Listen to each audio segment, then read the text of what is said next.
You do not speak unintelligently because you lack words, but because you fail to govern the mind that forms them. Every day you talk while your judgments remain unexamined and your emotions go unchecked, and your attention drifts between reaction and impulse. You feel it afterward when the conversation leaves tension behind and your inner voice replays what should have been said with more clarity and restraint. This is not a failure of expression, it is a failure of self-rule. This series is for the moment you decide to stop letting automatic thoughts speak on your behalf and begin speaking from reason that has been tested before it becomes speech. It is about seeing what is within your control and refusing to let what is not within your control shape your voice. If you choose to stay for this work, subscribe and remain close to this discipline so you do not return to the habits that weaken your mind each time you speak. Number 1. Govern your tongue before seeking influence over others. Before you concern yourself with speaking intelligently, ask a harder question. Why do you speak so much when you have not yet learned to govern yourself? Many people want influence. They want their words to carry weight. They want to be respected in conversations. They want others to listen when they speak. Yet they overlook the first requirement of persuasive communication. They have not gained authority over their own tongue. Look honestly at your life. How many problems began not because of what happened, but because of what you said after it happened? How many arguments grew larger because you could not leave a thought unspoken? How many relationships became strained because you felt compelled to defend yourself at every opportunity? How many moments of regret were created by words that escaped your mouth before reason had examined them? You already know the answer. The greatest obstacle to intelligent speech is not a lack of knowledge. It is a lack of self-government. A person can read many books and still speak foolishly. A person can possess information and still damage every conversation they enter. Knowledge alone does not make speech wise. Character makes speech wise. This is where your work begins. The disciplined person does not first ask how to convince others. The disciplined person asks how to stop being ruled by impulse. Most people speak from reaction. They react to criticism. They react to praise. They react to disagreement. They react to fear. They react to insecurity. Their words become servants of temporary emotions. Then they wonder why their speech lacks power. What power can exist in words spoken by someone who is not even directing them? A person who cannot govern their speech cannot govern their life. This may sound severe. It is meant to be. Your tongue reveals the condition of your mind. If your speech is rushed, your judgments are likely rushed. If your speech is reckless, your thinking is likely reckless. If your speech is driven by anger, your reason has already surrendered control. The mouth merely announces what the ruling part of the mind has accepted. This is why intelligent communication begins long before words. It begins in judgment. It begins in attention. It begins in self-command. When something happens around you, there is a brief moment before your response emerges. Most people never notice this moment. Their habits speak before their reason awakens. An insult arrives and anger answers. A disagreement appears and pride answers. A challenge emerges and defensiveness answers. The process happens so quickly that they believe they are acting freely. They are not acting freely. They are obeying conditioning. Freedom begins when you notice the space between an event and your response. Within that space lies your authority. Within that space lies your character. Within that space lies the possibility of intelligent speech. The disciplined mind does not rush to fill silence. It examines, it questions, it waits, it asks whether a response is necessary. It asks whether the response is true. It asks whether the response serves virtue. These questions seem simple, yet most people rarely ask them. They speak first and examine later. Then they spend years repairing the consequences. Consider how often you speak merely to protect an image. Someone challenges your opinion. Immediately you feel the urge to defend yourself. But what exactly are you defending? Truth requires no protection from pride. If your opinion is correct, reason will support it. If your opinion is incorrect, you should be grateful to discover the mistake. Either way, anger is unnecessary. Yet many people speak not in service of truth, but in service of ego. This is why their communication lacks clarity. Their objective is not understanding. Their objective is self-preservation. The desire to appear right blinds them to what is right. Observe yourself carefully. Notice how quickly your mind seeks approval. Notice how quickly it fears embarrassment. Notice how quickly it wants recognition. These movements occur beneath speech. They shape every sentence before it leaves your mouth. If you wish to speak intelligently, you must first expose these hidden motives. You must become a student of your own mind.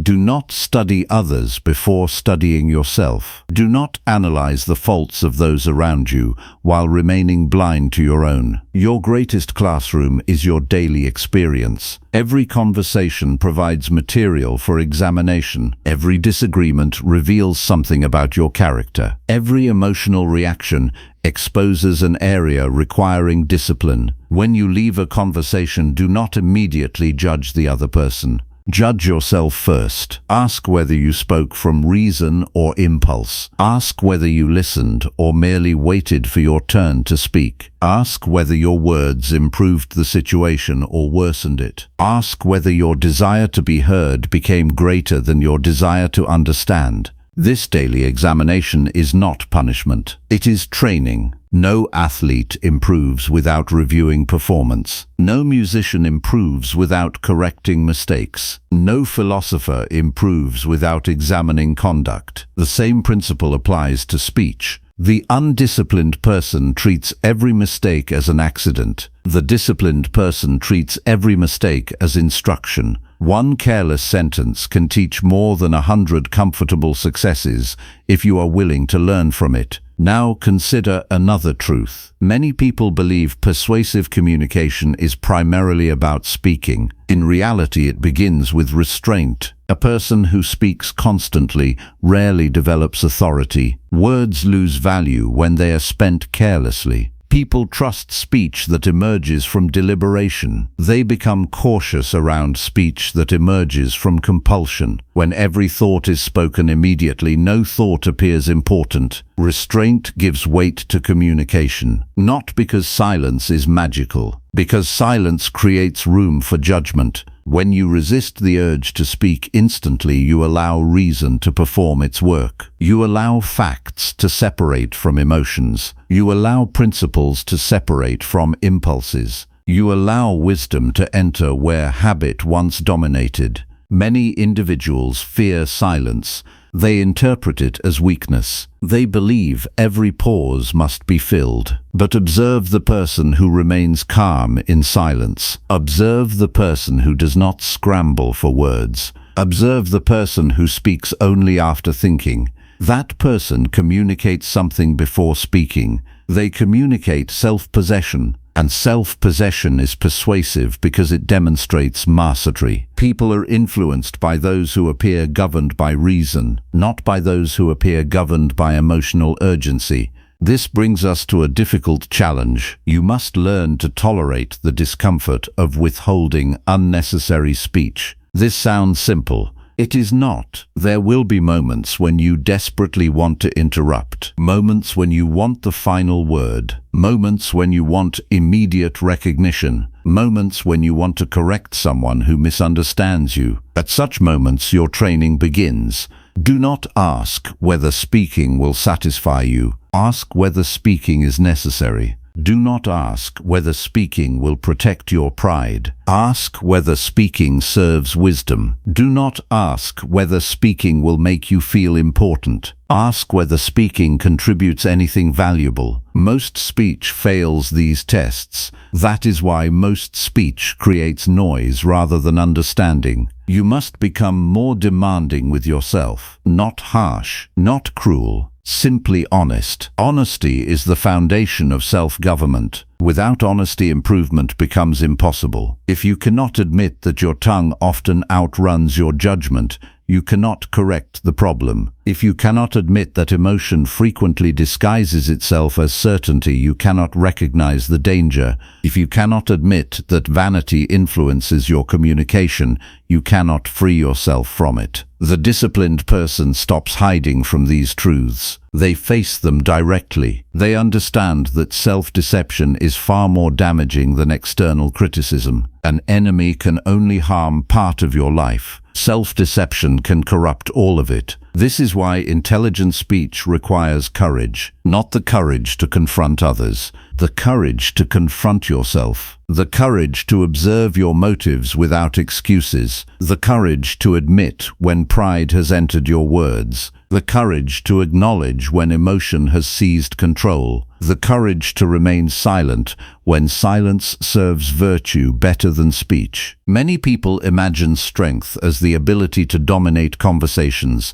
They mistake volume for confidence. They mistake aggression for conviction. They mistake constant talking for intelligence. But true strength appears differently. True strength is the ability to remain composed when provoked. True strength is the ability to hear criticism without immediate reaction. True strength is the ability to pause when others rush. True strength is the ability to choose reason over impulse. Such strength cannot be faked. It must be developed, and it is developed through daily practice. Beginning today, pay attention to every moment you feel compelled to speak. Not every moment you choose to speak. Every moment you feel compelled to speak. There is an important difference. Compulsion signals a lack of freedom. Choice signals the presence of reason. Whenever urgency appears, ask yourself a question. What is driving this urge? Is it anger?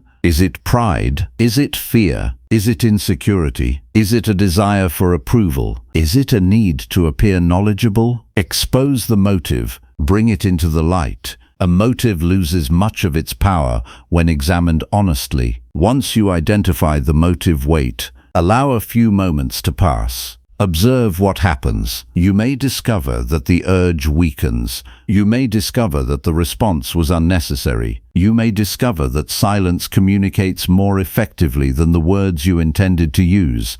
This exercise appears small, yet repeated daily, it transforms character. Character changes through repeated choices, not dramatic declarations, not sudden inspiration, repeated choices. Every time you choose reason over impulse, you strengthen the governing part of the mind. Every time you refuse unnecessary speech, you strengthen self-command. Every time you pause before reacting, you build inner authority. Over time, these moments accumulate. A different person begins to emerge. Not a person who suppresses thoughts. Not a person who fears communication. A person who governs communication. There is a profound difference. The goal is not silence for its own sake. The goal is rational speech. The goal is speech directed by virtue. The goal is communication that reflects a disciplined mind. When such speech emerges,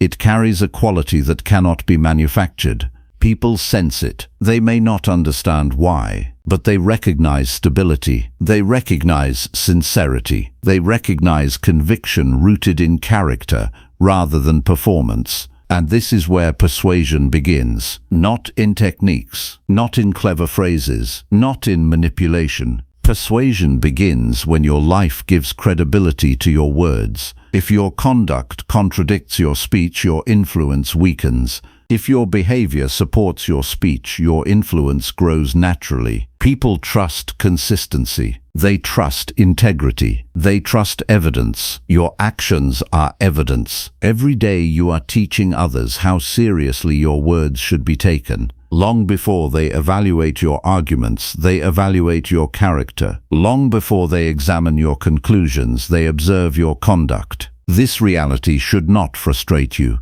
It should motivate you, because character remains within your control. The opinions of others do not. Whether people praise you is not fully within your control. Whether people agree with you is not fully within your control. Whether people understand you immediately is not fully within your control. But whether you govern your tongue is within your control. Whether you examine your judgments is within your control. Whether you speak from reason is within your control. This distinction changes everything. Most people waste enormous energy trying to control how others receive their words. The disciplined person focuses on controlling the source of their words. The source matters more than the outcome. Once you have spoken with honesty and reason, the result belongs to forces beyond your command. Clinging to outcomes creates anxiety. Commitment to virtue creates freedom. You do not need to force agreement. You need to deserve respect. You do not need to dominate conversations.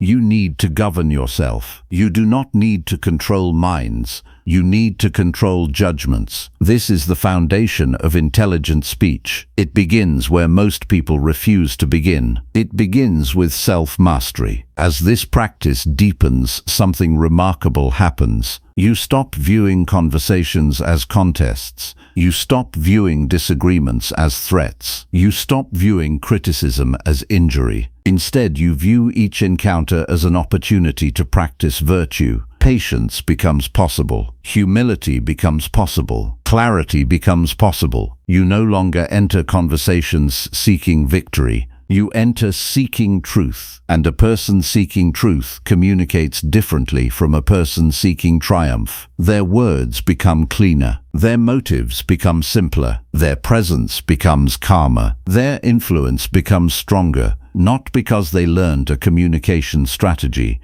because they transformed themselves. Never forget this. The quality of your speech can never permanently exceed the quality of your character. The mouth eventually reveals the mind. The mind eventually reveals its discipline or its disorder. Therefore, direct your effort where it matters most. Strengthen judgment. Strengthen attention. Strengthen self-command. Strengthen virtue. Then allow speech to emerge from these foundations. The world is filled with people attempting to manage appearances while neglecting character. Do not join them. The world is filled with people demanding influence before earning authority over themselves. Do not imitate them. The world is filled with people speaking constantly while understanding little. Do not become one of them. Choose the harder path. Choose examination over assumption. Choose restraint over impulse. Choose reason over emotion. Choose virtue over vanity. Every day offers opportunities to practice. Every conversation offers opportunities to practice. Every irritation offers opportunities to practice.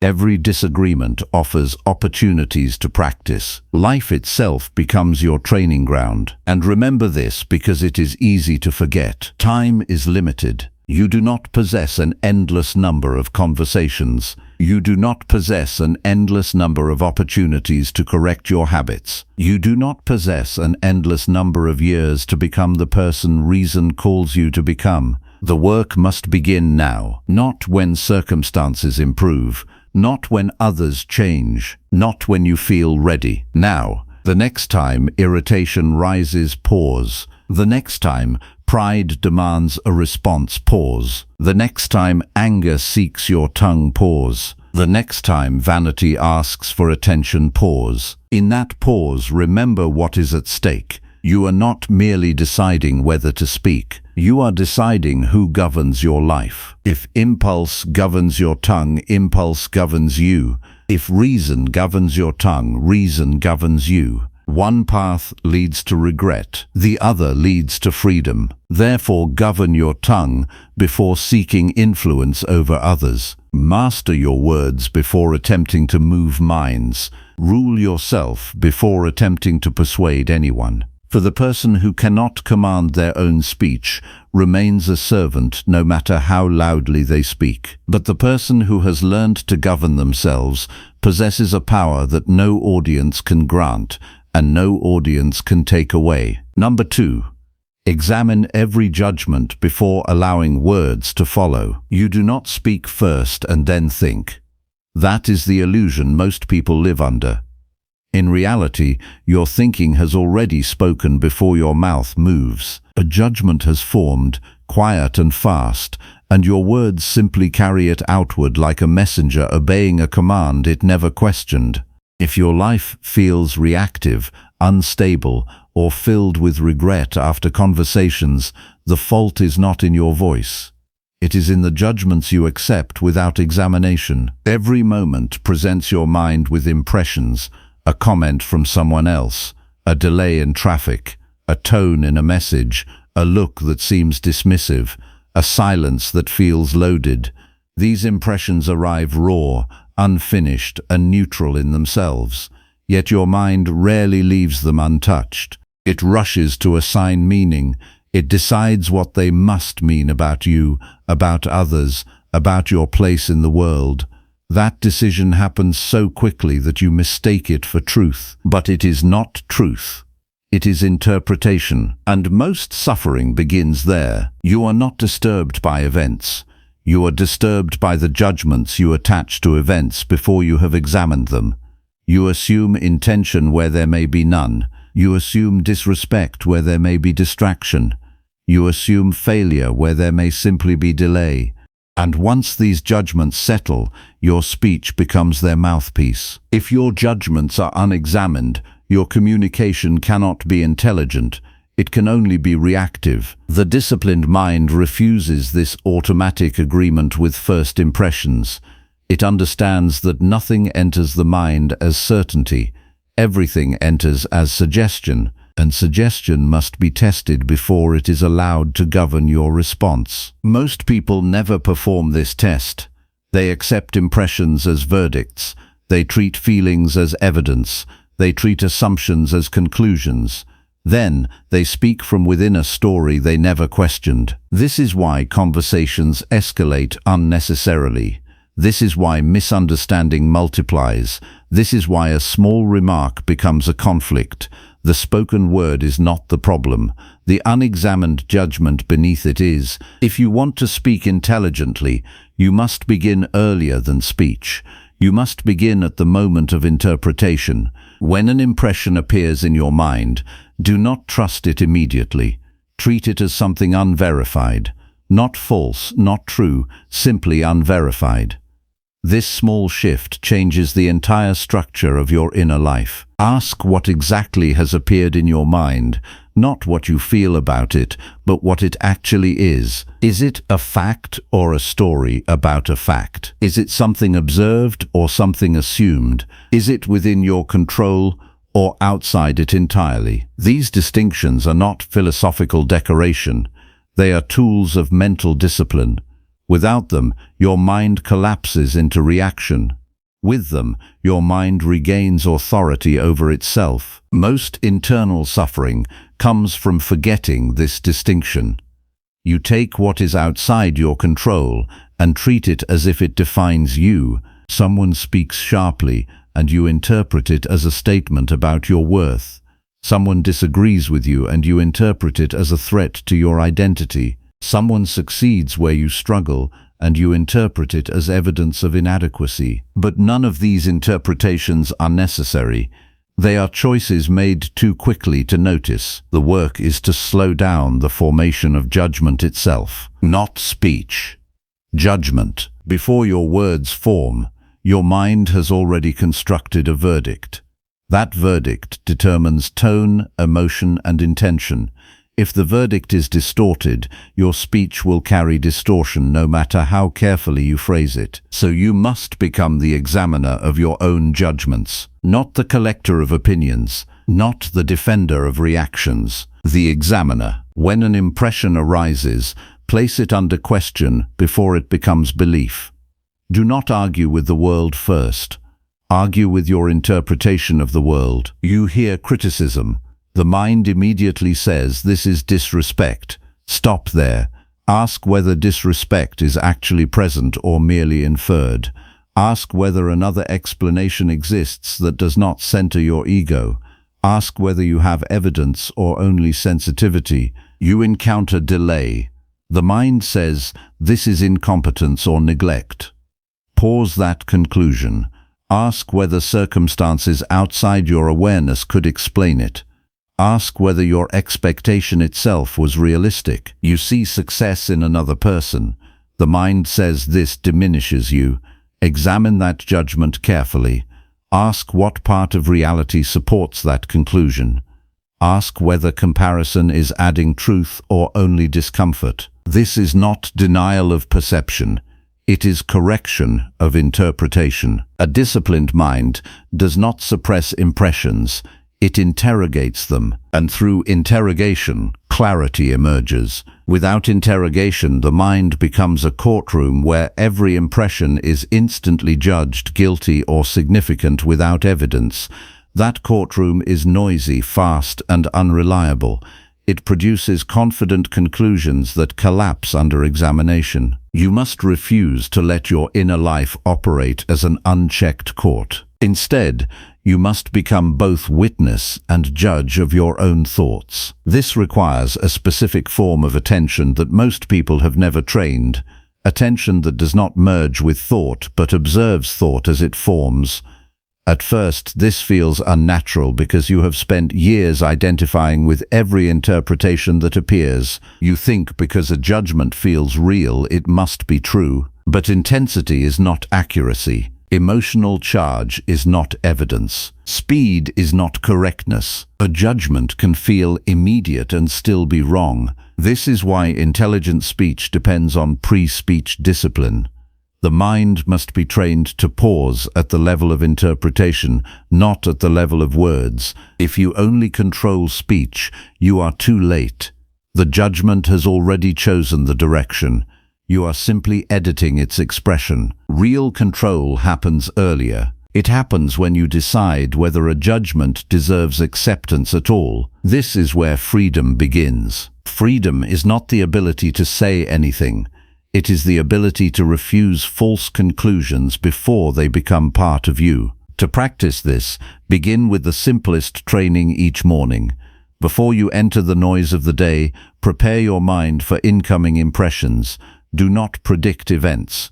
Prepare your judgment system. Remind yourself that every impression you will receive is not yet truth. It is material for evaluation. You will not immediately trust your interpretations. You will inspect them. This mental preparation changes the entire day. It creates distance between event and meaning. That distance is where reason operates. During the day, every time a strong interpretation arises, apply the same discipline. Do not let it pass unchallenged. Ask what assumptions are embedded in it. Ask whether emotion has accelerated the conclusion. Ask whether your identity is being defended rather than reality understood. This internal questioning is not indecision. It is precision. A mind that never questions its judgments is not decisive. It is merely fast, and speed without accuracy produces error at scale. You may notice resistance to this practice. The mind prefers certainty, even false certainty, over the discomfort of examination. It wants to conclude quickly so it can move on. It dislikes the pause that questioning creates, but that discomfort is the cost of clarity. Without it, you remain at the mercy of first impressions. With it, you begin to see the structure behind your reactions. As you continue this practice, something subtle changes. You begin to recognize patterns in your judgments. You notice that certain types of situations always trigger the same interpretations. You notice that certain people consistently evoke assumptions in your mind that are not always justified. You notice that your emotional state heavily influences what you believe to be true in the moment. This recognition is crucial, because once a pattern is visible, it can no longer fully control you. You stop believing that every thought is unique truth. You start seeing them as recurring mental habits, and habits can be changed. A powerful shift occurs here. Instead of asking how to respond to others, you begin asking how to refine your interpretation of others. Instead of asking how to defend your position, you ask whether your position is even formed on solid judgment. Instead of asking how to win a conversation, you ask whether your mind is even operating on accurate premises. This transforms communication entirely, becomes secondary. Judgment becomes primary, and when judgment is disciplined, speech naturally becomes clear, measured, and effective without effort. You do not need techniques for persuasion when your thinking is clean. You do not need strategies for influence when your interpretations are accurate. You do not need to force authority when your mind no longer produces distortion. Authority emerges from clarity, and clarity emerges from examined judgment. There will still be moments when your mind attempts to rush ahead. That is expected. The goal is not to eliminate mental movement. The goal is to prevent unexamined acceptance. Each time you catch a premature conclusion, you are training perception. You are weakening automatic reaction and strengthening deliberate understanding. Over time, your inner life becomes less crowded with false meanings. You begin to see situations more directly, without excessive interpretation layered on top. This directness is not coldness, it is precision. It allows you to respond to what is actually present rather than what your mind adds to it. In communication, this becomes visible to others. Your speech becomes less defensive because your mind is less defensive. Your words become more stable because your judgments are more stable. You stop over-explaining because you are no longer trying to protect fragile interpretations. What remains is clarity, and clarity carries weight, not the weight of force, but the weight of truth that does not need embellishment. This is the foundation of intelligent speech, not vocabulary, not persuasion tactics, not rhetorical structure, but the discipline of examining judgment before it becomes voice. If you neglect this foundation, everything built upon it will remain unstable. If you strengthen it, everything built upon it becomes naturally effective. So return your attention to the origin point of speech, not the mouth, not even the moment before speaking, but the judgment that forms silently and quickly within you. That is where your real work begins. That is where your transformation begins. And that is where every intelligent word you will ever speak must first be born, examined, and either approved or dissolved before it reaches the world. Number 3. Practice silence until reason becomes stronger than impulse. You keep speaking because silence feels like surrender, but you have misunderstood what silence actually is. Silence is not absence of voice. It is the removal of compulsion. It is the moment where your mind stops obeying every impulse that rises within it and begins to test whether that impulse deserves expression at all. Most people never reach this stage. Their inner life is a constant stream of reaction turning itself into speech without ever passing through reason. You already know this in moments after the fact. After you speak too quickly, you notice the unnecessary sharpness. After you respond too emotionally, you notice how little clarity your words contained. After you try to correct someone in haste, you notice that correction itself was driven by pride rather than understanding. These moments are not accidents. They are evidence that your speech is often faster than your reason. The problem is not that you speak. The problem is that you have not trained silence as a form of discipline. Without training, silence feels like restraint imposed from outside. With training, silence becomes a tool of inner governance. It becomes the space where impulse loses authority and reason begins to form its response deliberately. You are not being asked to become mute. You are being asked to stop trusting the first movement of your mind. Every impulse that rises does not deserve immediate expression. Some impulses are nothing more than emotional noise seeking release. Anger wants discharge. Pride wants recognition. Fear wants protection. Insecurity wants validation. If you give speech to every impulse, you are not communicating intelligently. You are broadcasting your internal turbulence. The disciplined mind interrupts this cycle at the earliest stage. It introduces silence not as avoidance, but as examination. When an impulse rises, the first action is not speech, not correction, not reaction. It is stillness long enough for reason to evaluate what has appeared in the mind. This stillness is uncomfortable because it removes the illusion of urgency. Impulse always pretends to be urgent.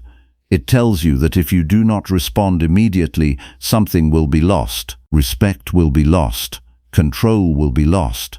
Identity will be weakened. But when you remain silent, you discover that most urgency dissolves when not fed. This is the training. You are learning to outlast the false urgency of impulse until reason arrives. Reason does not shout. It does not demand immediate expression. It does not panic when ignored for a moment. It arrives with clarity, but only when given space. Silence is the condition that allows reason to appear. Most people reverse this order. They speak first and think later. They react first and evaluate later. They defend first and understand later. Then they spend the remainder of the day repairing what impulse created in seconds. You cannot build intelligent communication on a foundation of instant reaction. You can only build it on delayed response governed by reason. This delay is not hesitation, it is control. To practice this, begin by noticing the moment just before speech. There is a narrow interval where impulse tries to convert thought into words. Most people pass through this interval unconsciously. Your task is to become conscious of it. That awareness alone changes everything. In that interval, do not speak immediately. Hold the silence. Let the impulse exist without granting it authority. Observe what emotion is driving it. Ask whether the emotion is accurate or simply intense. Ask whether the words forming in your mind are necessary or merely satisfying. This is where most transformation begins, not in what you say, but in what you refuse to say without examination. Silence becomes a filter through which only reasoned speech passes. At first, your mind will resist this. It will interpret silence as weakness. It will try to fill the space with justification, correction, or emotional release. You must not obey it. The mind is not yet trained to distinguish between urgency and importance. That distinction is learned through repetition, not insight alone. Each time you choose silence over impulsive speech, you strengthen reason. Each time you allow reason to arrive before speaking, you weaken the dominance of reaction. This is not theoretical, it is mechanical. The brain learns through repetition what to treat as authority. If impulse is always obeyed, it becomes the ruler. If impulse is repeatedly paused, it loses authority. Over time, something subtle happens.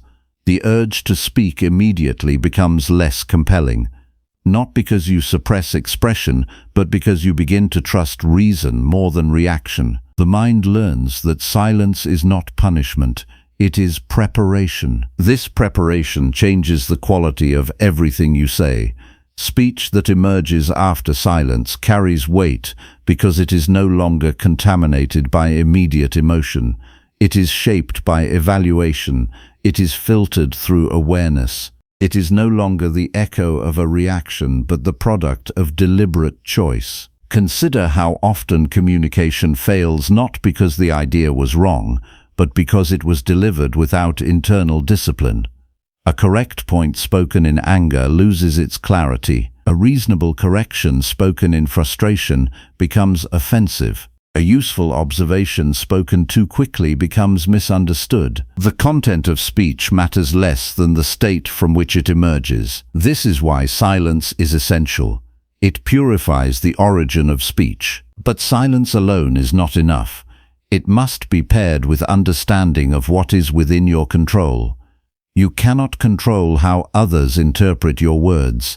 You cannot control how quickly others understand you. You cannot control whether others agree with you. But you can control whether your speech is born from reason or impulse. This distinction removes unnecessary pressure. Much of impulsive speech arises from the desire to control outcomes that are not yours. You want immediate agreement. You want recognition. You want validation. When these desires are threatened, impulse speaks quickly to defend them. But if you separate what belongs to you from what does not, speech becomes calmer. You stop using words as tools of control and begin using them as expressions of clarity. Silence helps you make this separation visible. In silence, you can observe whether your urge to speak is driven by truth or by attachment to outcome. If it is attachment, silence reveals it. If it is truth, silence strengthens it. This is why the disciplined person does not fear silence in conversation. They use it as a space of alignment. They allow reason to confirm whether speaking is necessary. Many misunderstand silence as withdrawal from life. It is not withdrawal, it is refinement. It is the refusal to let untrained impulses represent your mind to the world. When you practice this consistently, your presence changes. You begin to listen differently. You no longer listen merely to respond. You listen to understand whether a response is needed at all. This alone reduces unnecessary conflict more than any argument technique ever could. You also begin to notice how much of human conversation is driven by automatic reaction rather than thoughtful expression. People interrupt not because they have something essential to add, but because they cannot tolerate the discomfort of not speaking. People argue not because truth is at stake, but because impulse has already chosen a side before understanding the full picture. When you stop participating in this pattern, you stand apart from it, not in superiority, but in clarity. Silence becomes your discipline against unnecessary reaction. There will be moments where silence feels like surrender. Someone may misinterpret you. Someone may challenge you. Someone may provoke you. In those moments, impulse will insist that silence equals weakness. It will demand immediate defense. This is the exact moment of training. If you speak immediately, you reinforce impulse. If you remain silent long enough for reason to arrive, you strengthen mastery. The difference between these two responses is the difference between reaction and control. Reason will not always instruct you to remain silent forever. Sometimes it will direct you to speak firmly. But even firmness born from reason is different from firmness born from impulse. One is deliberate, the other is uncontrolled. Your goal is not silence as a permanent state. Your goal is silence as a gateway to intelligent speech. Over time, you will notice that your conversations become more precise. Fewer words will be needed to express clearer ideas. Emotional excess will decrease. Confusion will reduce, misunderstandings will lessen because your words are no longer rushing ahead of your understanding. This precision is not a gift. It is the result of repeated restraint. Each moment you choose silence over impulsive speech, you are training your mind to wait for reason. Each moment you allow reason to speak first, you are strengthening inner authority. Each moment you refuse to obey emotional urgency, you are restoring control to the part of you capable of judgment. Eventually, silence and reason begin to merge. You no longer experience silence as effortful. It becomes natural space where thought organizes itself before expression. Speech no longer feels like release. It feels like conclusion. At that stage, communication transforms. You stop reacting to life through words. You begin responding to life through understanding. Your speech becomes less about defending yourself and more about expressing what has been carefully examined. And you realize something fundamental.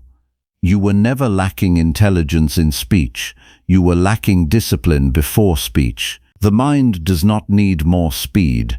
It needs more governance. The final test is not whether you can speak. It is whether you can remain silent long enough for reason to take control of what will be spoken. If you can do that, your words will no longer be fragments of impulse. They will become expressions of a governed mind. And a governed mind does not need to force influence.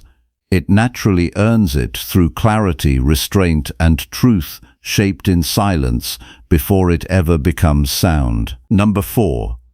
Speak only what serves truth and common good. You speak too easily when your words are not measured against truth. You speak too freely when your words are not measured against what is good for the whole. And in that gap between impulse and responsibility, your speech becomes something smaller than it should be. Not harmful in obvious ways, but hollow in ways that slowly shape your character without your awareness. Every sentence you release into the world carries a direction. It either strengthens clarity or strengthens confusion. It either aligns with reality or distorts it. It either contributes to harmony between people or deepens separation. Most people do not realize this because they treat speech as discharge rather than action.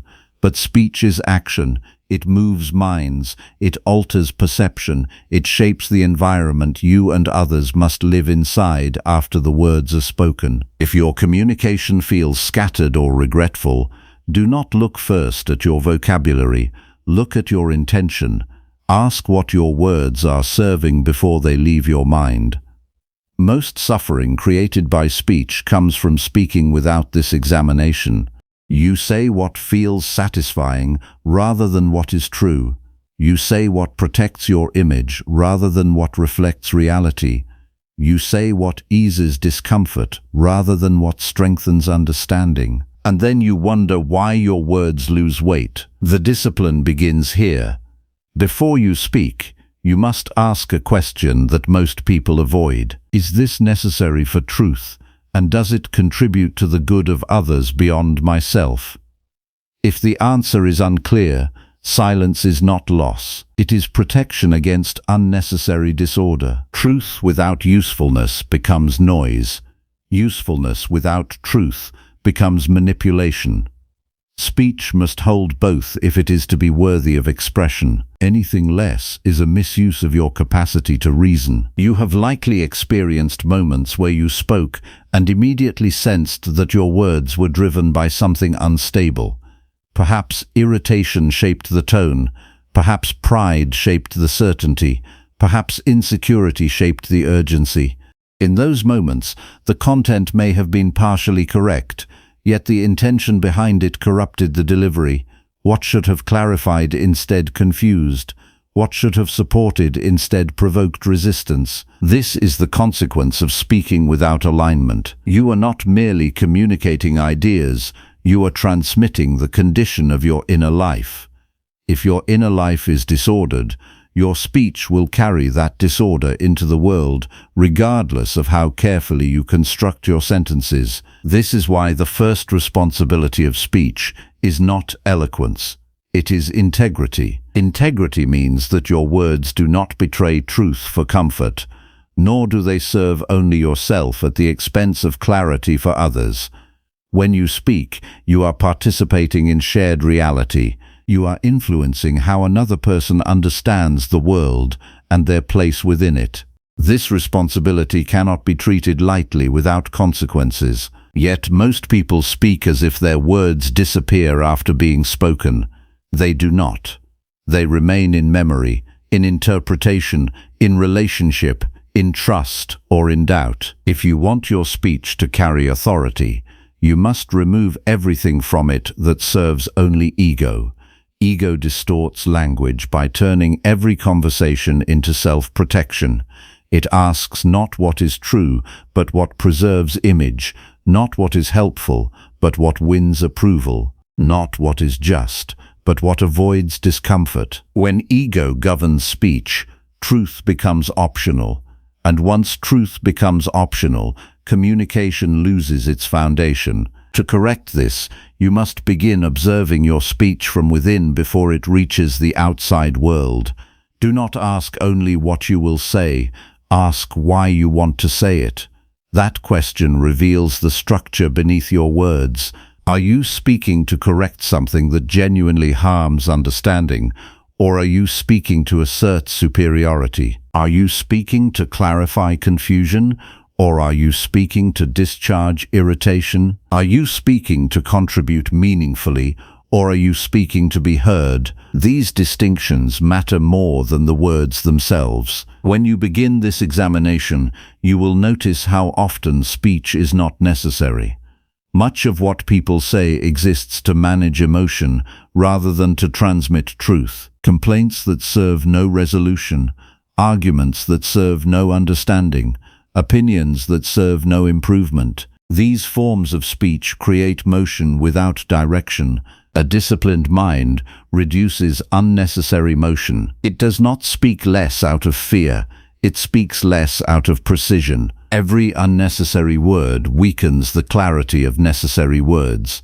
Just as noise reduces the impact of sound, excess speech reduces the impact of meaning.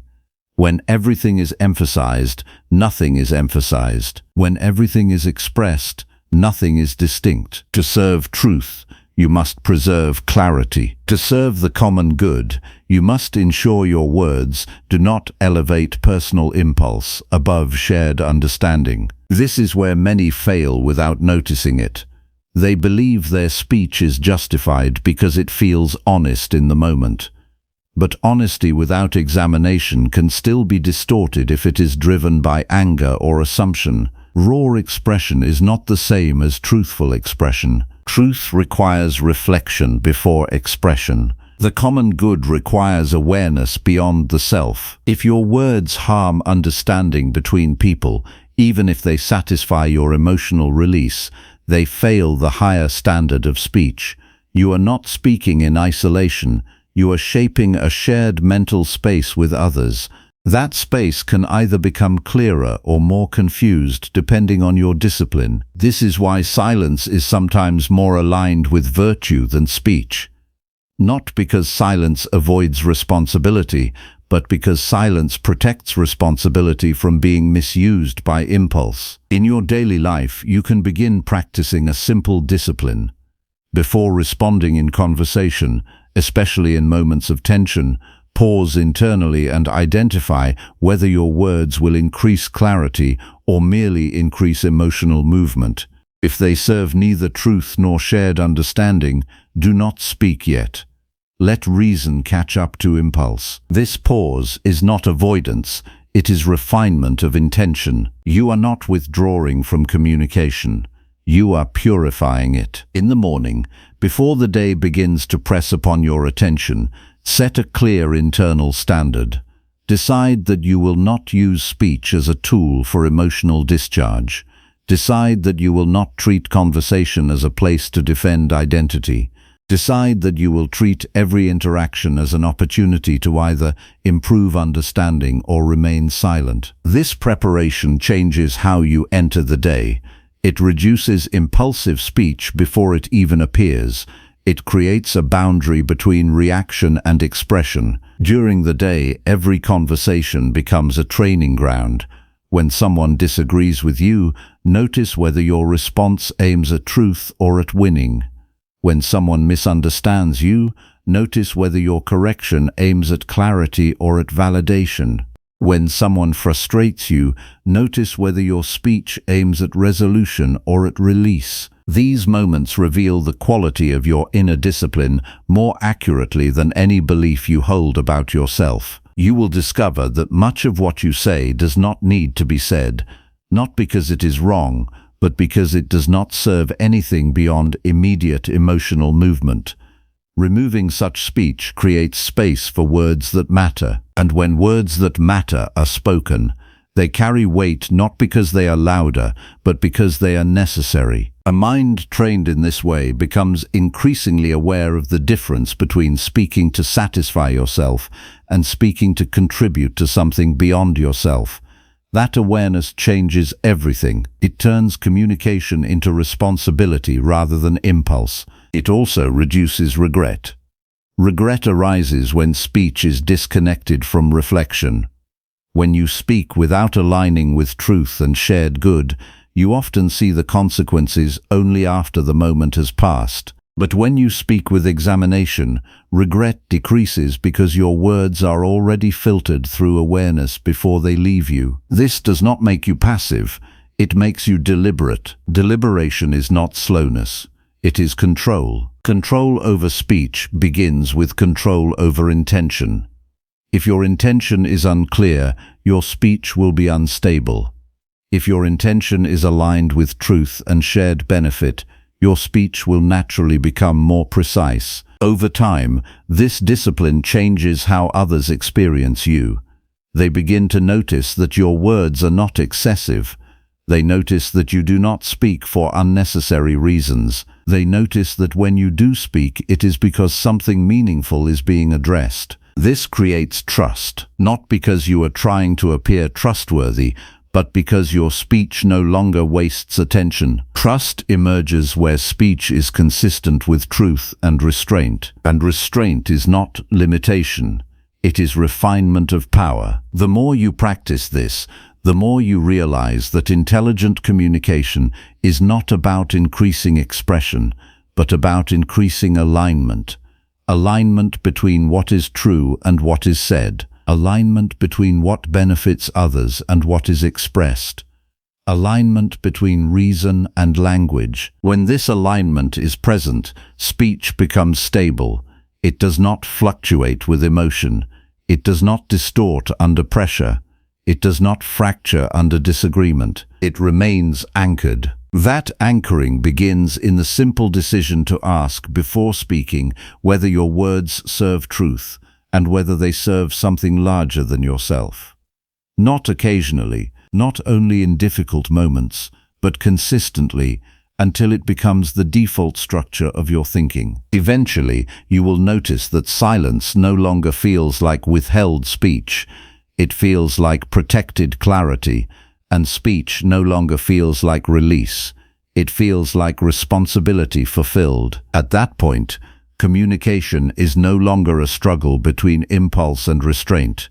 It becomes a practiced expression of reason, and reason, once established as the guiding force behind your words, does not need to be loud to be effective. It only needs to be accurate and aligned. That is enough to change how you speak, and more importantly, how you live. Number 5. Remove vanity from speech and strengthen honest communication. You want your speech to sound intelligent, but you are still feeding it with vanity. And vanity always sounds louder than truth, even when it says nothing useful at all. It slips into your words before you notice it, shaping tone, choosing emphasis, deciding what must be said, not because it is necessary, but because it will make you appear a certain way in the eyes of others. This is where your communication becomes unstable without you realizing it. You think you are speaking to express understanding, but part of you is speaking to be seen as someone who understands. You think you are explaining truth, but part of you is arranging words to secure approval. You think you are participating in conversation, but part of you is performing in it. And performance always weakens truth. Vanity does not announce itself. It hides inside the desire to sound right, to sound sharp, to sound insightful, to sound composed even when your mind is unsettled. It is the quiet force that makes you add unnecessary detail to appear more informed. It is the impulse that makes you correct others too quickly to appear more intelligent. It is the urge that makes you speak when silence would preserve clarity. If you are honest, you will recognize how often your words are shaped by how you want to be perceived rather than what actually needs to be said. This is the first correction you must make, not in vocabulary, not in technique, but in intention. Every sentence you speak has two possible origins. One is reason, which seeks accuracy and usefulness. The other is vanity, which seeks recognition and validation. The difference between them is subtle in appearance, but absolute in consequence. Speech born from reason is stable even when challenged. Speech born from vanity collapses the moment it is not admired. You can observe this in yourself. When someone does not respond to your words with approval, do you feel a quiet discomfort? When your contribution is not acknowledged, does your mind replay what you said, adjusting it internally as if trying to recover lost recognition? When someone misunderstands you, do you feel an immediate urge not only to correct them, but to restore how you are perceived? These reactions reveal that communication is not always about truth for you. It is often about image. This is why your speech sometimes feels heavier than necessary. You are not only carrying meaning, you are carrying self-concern inside the meaning. To remove vanity from speech, you must first see it clearly without justification. You do not need to condemn it. You need to recognize it as distortion. Vanity does not help you speak better. It disturbs the clarity required for honest communication. When you speak under the influence of vanity, your attention splits. One part of your mind focuses on the subject. The other part monitors how you are being received. This divided attention weakens both clarity and presence. You become less accurate in what you say because part of your mind is managing perception instead of understanding. This is why conversations become tiring. Not because they are complex, but because they are internally divided between truth and image. The disciplined mind refuses this division. It speaks from a single center. That center is not appearance, it is reason. Reason does not need to decorate itself. It does not exaggerate to gain attention. It does not understate to appear modest. It does not adjust truth for approval. It states what is necessary and leaves the rest. Vanity, on the other hand, is always adjusting. It is always calculating how words will land, how they will be interpreted, how they will be judged. This constant calculation creates tension inside speech. You can feel it when you are being overly careful, not for accuracy, but for impression. You can feel it when you are emphasizing points not because they matter, but because you want them to be noticed. If you want to strengthen honest communication, you must reduce this internal negotiation. Begin by observing one simple principle during speech. Ask whether what you are about to say would still be spoken if no one were evaluating you. Not as imagination of isolation, but as removal of the need to impress. If the answer changes when evaluation is removed, vanity is present. This question exposes hidden intention quickly. It shows you when speech is serving appearance instead of truth. Another sign of vanity in communication is unnecessary elaboration. You add layers of explanation not to increase clarity, but to increase impression. You repeat points in different forms, not to improve understanding, but to strengthen how you are perceived. You insert complexity where simplicity would be enough, because complexity sometimes feels more intelligent. But truth does not require decoration. It requires precision. A mind free from vanity speaks with economy. It does not waste energy on verbal excess. It does not stretch sentences to secure approval. It does not amplify ideas beyond what is required for understanding. This economy is not coldness. It is respect for truth. Because truth loses integrity when it is inflated for attention. You must also observe how vanity influences disagreement. When you are challenged, does your response aim to clarify reality or to protect how you appear? If your response becomes defensive too quickly, you are not defending truth, you are defending identity. Truth does not require defense in the same way identity does. Truth can withstand examination, identity often cannot. When you mistake identity for truth, every disagreement feels like personal threat. This is why conversations escalate unnecessarily. You are not arguing about ideas, you are protecting image through ideas. To remove vanity from this process, you must separate your worth from your position in any conversation. Your value does not depend on being correct in every exchange.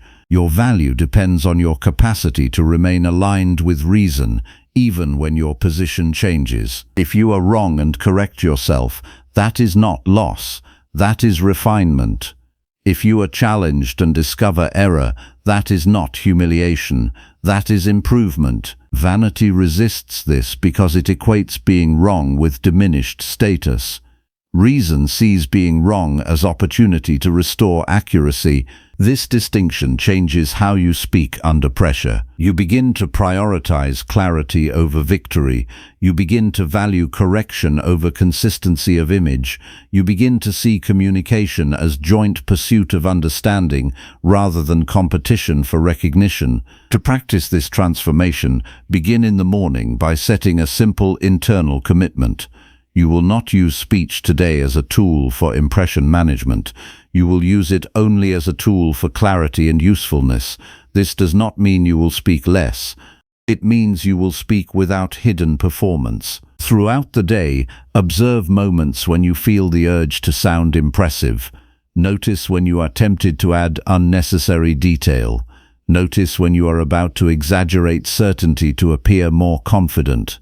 Notice when you are speaking not to inform, but to be regarded in a certain way. Each time you notice this, pause internally before continuing. That pause weakens the automatic influence of vanity. It introduces reason back into the moment of expression. Over time, these pauses become natural. You begin to sense vanity earlier, before it fully forms into speech. You begin to recognize its presence as distortion rather than identity. And when you recognize it early, you no longer need to fight it, you simply do not feed it. As vanity weakens, something important happens. Your words become lighter, not weaker, but lighter in unnecessary weight. They carry less tension, they carry less self-reference, they carry more directness. People begin to notice that your speech is less performative. It does not push for validation. It does not exaggerate for effect. It does not bend under the pressure of approval. It simply states what is necessary and leaves space for understanding. This is where honest communication begins to emerge. Honesty in speech is not just telling the truth. It is removing the need to distort truth for self-centered gain. It is allowing reality to remain unchanged by your desire for how you are seen. When vanity is removed, speech becomes more stable because it is no longer dependent on response. Approval no longer strengthens it. Disapproval no longer weakens it. It stands on alignment with reason alone. This stability is what gives communication authority. Not dominance, not force, but reliability. People learn that your words are not shaped by convenience of image, they are shaped by clarity of thought. That reliability is rare because most communication is contaminated by subtle performance. Even when people believe they are being honest, they often still protect their appearance. They still adjust tone to seem more intelligent. They still filter truth to avoid discomfort. They still add unnecessary polish to be received well. But when you remove this tendency, your communication becomes distinct. It becomes grounded. To maintain this discipline, you must repeatedly return to a simple internal check. Before speaking, ask whether your words serve truth or serve how you want to be seen. If they serve appearance, refine them or remove them. If they serve truth, allow them to be spoken without embellishment. This constant refinement slowly reshapes your mind. You begin to think differently even before speaking, because thoughts themselves begin to lose vanity when you no longer allow it expression. Eventually, communication becomes an extension of clarity rather than self-presentation. And when that happens, you no longer need to force honesty, you embody it. Your words become simpler but more precise, less frequent but more meaningful, less concerned with impression but more aligned with reality. And in that alignment, you find something that vanity could never give you. A mind that does not need to be seen in a certain way in order to speak clearly. Number 6. Listen carefully to understand before attempting persuasion. You want to persuade before you understand, And that is why your words often miss their target even when your intention feels correct. You step into conversations already shaped by your own interpretation, already prepared with responses, already carrying conclusions that have not been tested against the full reality of the other person's mind. What you call communication is often just an exchange between two people speaking from unexamined assumptions. This is where misunderstanding begins, long before disagreement appears. You do not fail in persuasion because your reasoning is weak. You fail because your attention is incomplete. You hear words, but you do not fully receive the mind behind them. You register statements, but you do not trace the intention that formed them. You react to surface meaning while missing the structure beneath it. And when you speak from that partial understanding, your words cannot reach what is actually present in the other person. A disciplined mind begins elsewhere. It begins with restraint from immediate interpretation. Listening is not passive waiting for your turn to speak. Listening is an active discipline of suspending your own internal commentary long enough to allow another mind to reveal itself without distortion. Most people never truly listen because they are already constructing their reply while the other person is still speaking. In that moment, understanding is sacrificed for readiness. You must observe this in yourself without excuse.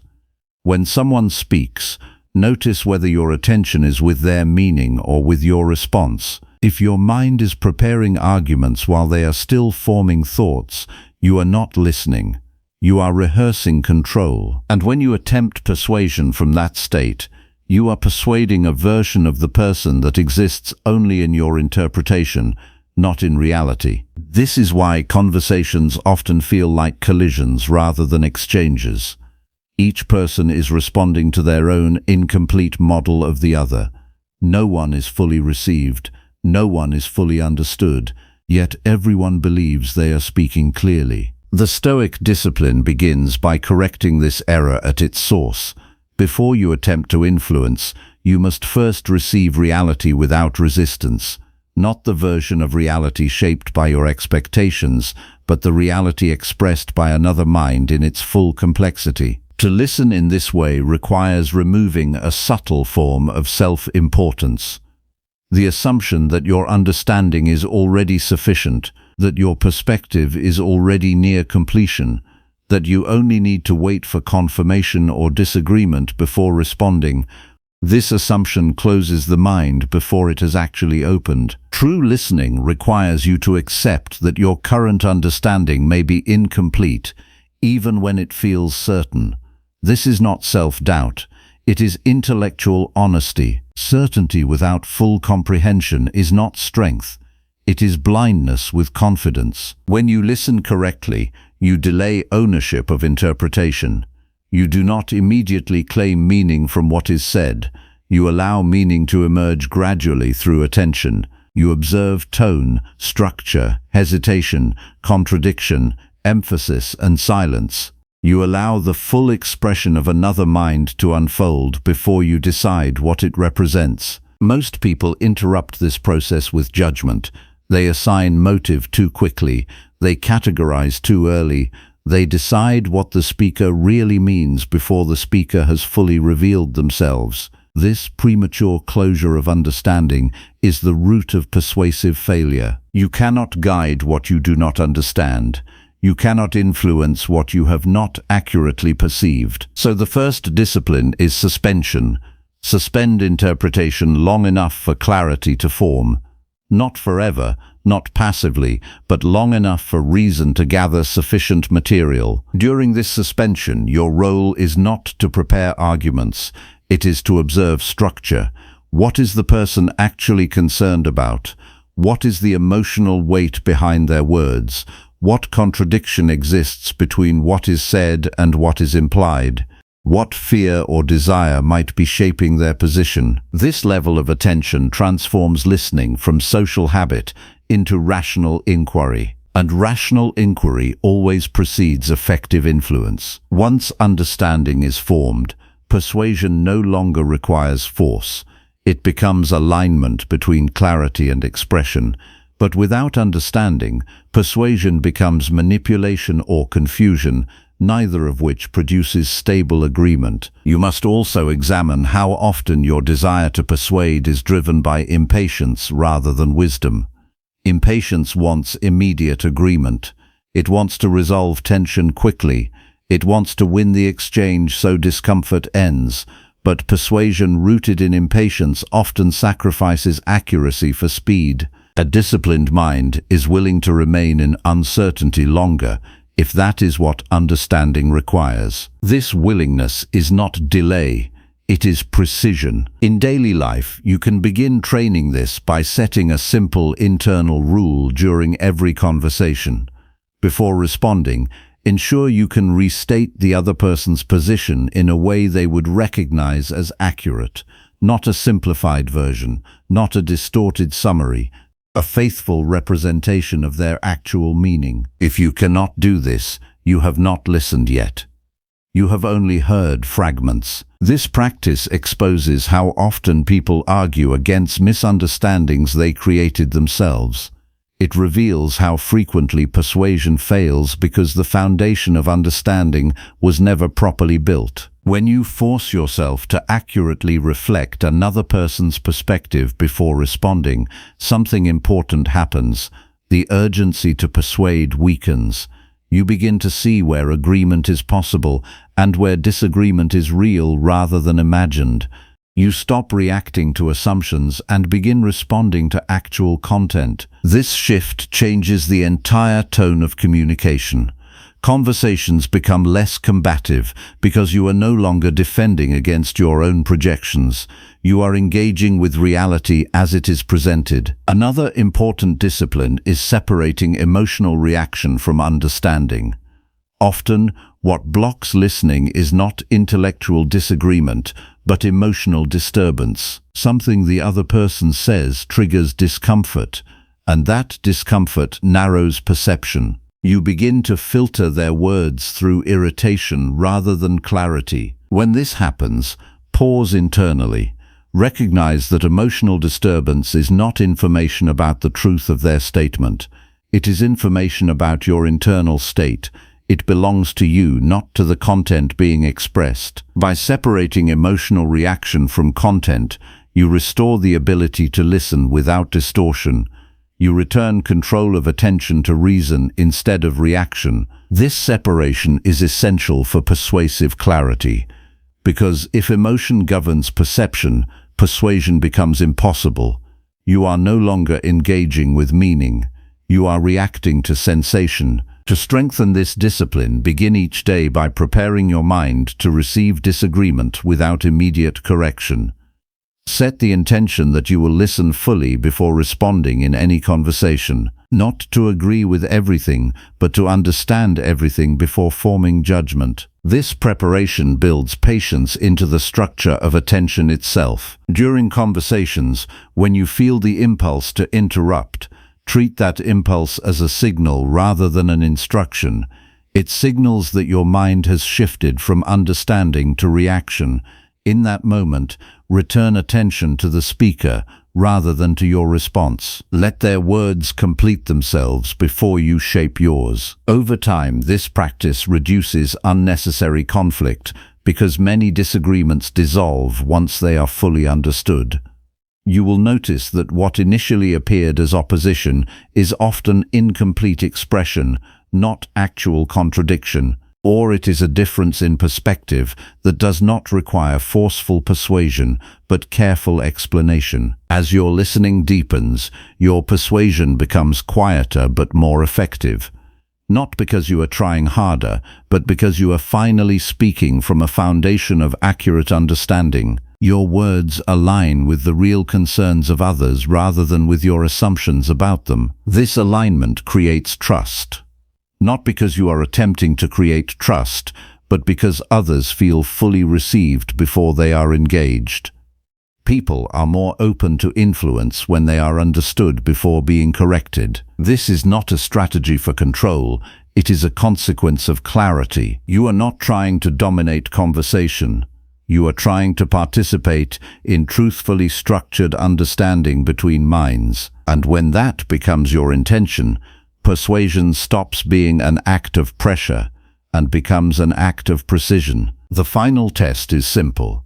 After every conversation, examine whether you truly understood before you spoke, not whether you were correct, not whether you were convincing, but whether you received the other mind fully before attempting to shape it. If you did not, then no amount of eloquence will compensate for that failure. If you did, even simple words will carry weight, because influence does not begin with speech. It begins with disciplined listening that refuses to distort reality in order to respond faster than reason allows. Number 7. Discipline emotional reactions before presenting any argument. You think you are presenting arguments when you speak, but most of your arguments are already corrupted before they are formed. They are shaped not by reason, but by emotional reaction that you have not yet disciplined. A mind in emotional motion does not construct truth. It constructs justification, and justification always arrives after feeling, not before it. This is why your communication sometimes feels sharp without clarity, forceful without precision, or convincing in the moment yet fragile under reflection. You are not thinking first and feeling later. You are feeling first and then building thought around that feeling. And when emotion leads, reason becomes its servant rather than its guide. If you want your words to carry intelligence, you must stop treating emotional reaction as an acceptable starting point for speech. It is not.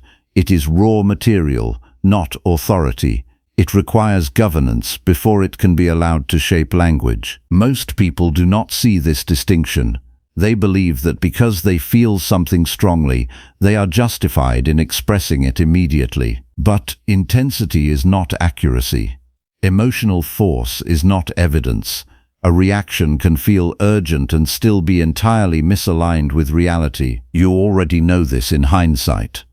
After a heated exchange, you often see that what you said was shaped more by disturbance than by understanding. In that moment, after emotion has cooled, reason returns and shows you that your argument was not fully formed by truth. It was formed by internal pressure seeking release. That pressure is what must be disciplined. Before any argument reaches your mouth, it passes through emotional territory.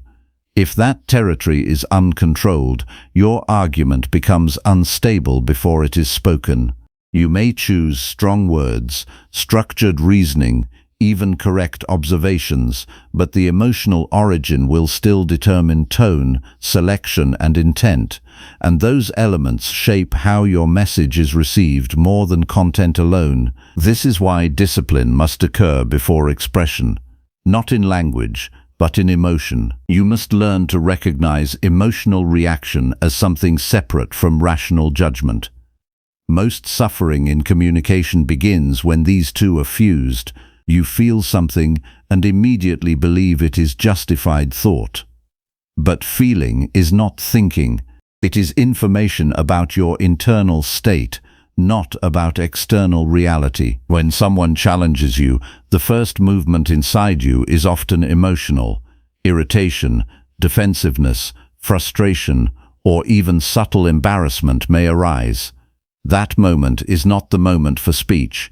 It is the moment for governance. If you allow that emotional wave to shape your response, your argument becomes a continuation of disturbance rather than a product of reason. You are no longer communicating. You are discharging internal tension through words. This is not intelligence. It is reaction wearing the appearance of reasoning. The disciplined mind interrupts this process. It does not allow emotion to immediately translate into speech. It introduces a pause between feeling and expression. In that pause, reason regains authority. But that pause is not passive. It is active internal work. You observe the emotion without obeying it. You identify its source. You ask whether it reflects reality or merely your interpretation of it. You ask whether it belongs to the situation or to your expectations. This is where clarity begins to return. Most emotional reactions in conversation are not responses to truth itself. They are responses to perceived threats to identity, status, or expectation. When someone disagrees with you, the emotion that arises is rarely about the idea alone.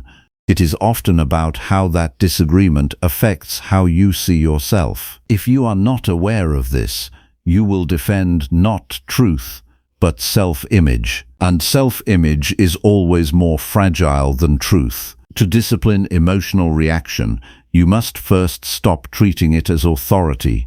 Emotion does not decide what is true. It signals that something inside you has been disturbed.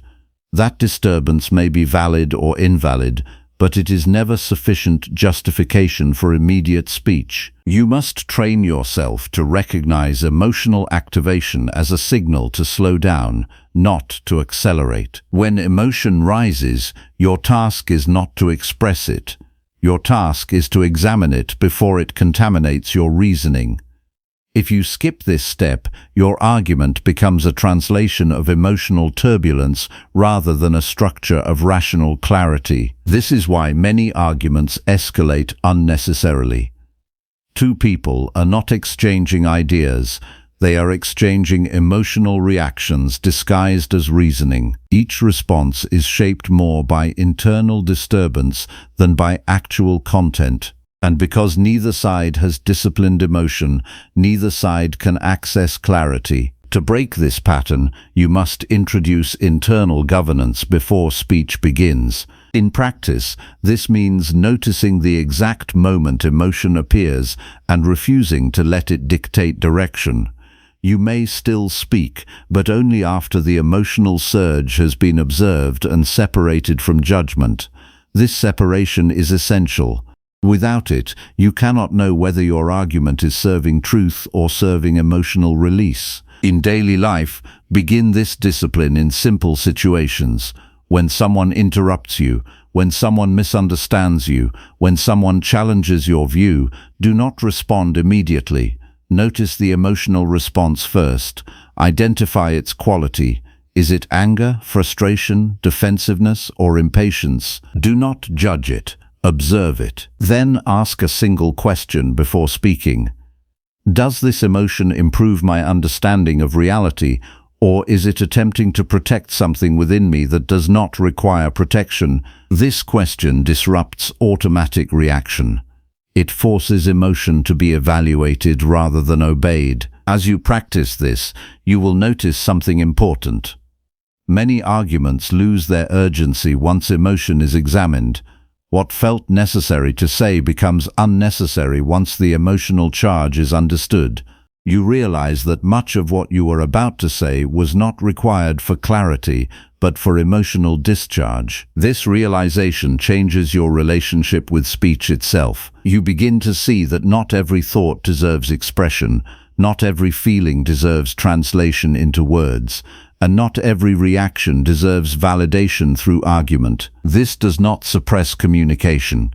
It purifies it. A disciplined emotional state before speech produces arguments that are structurally different.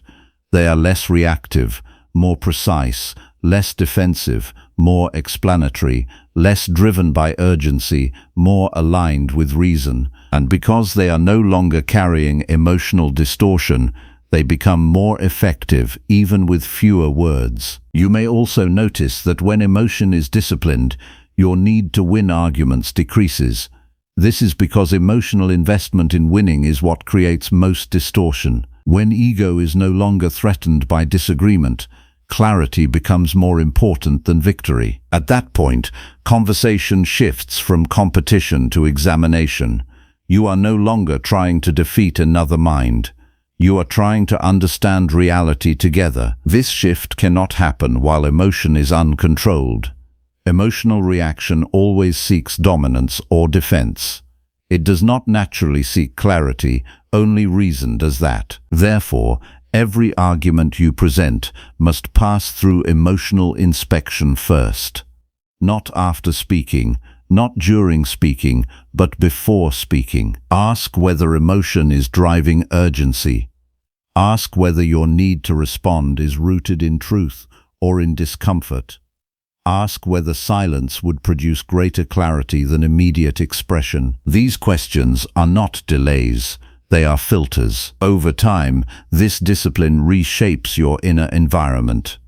Emotional spikes become less dominant because they are no longer automatically expressed. They are observed, understood, and often dissolved before they reach speech. As emotional reaction weakens its control over communication, reason becomes more stable. And when reason stabilizes, your speech becomes less volatile and more grounded. This stability is what gives communication authority.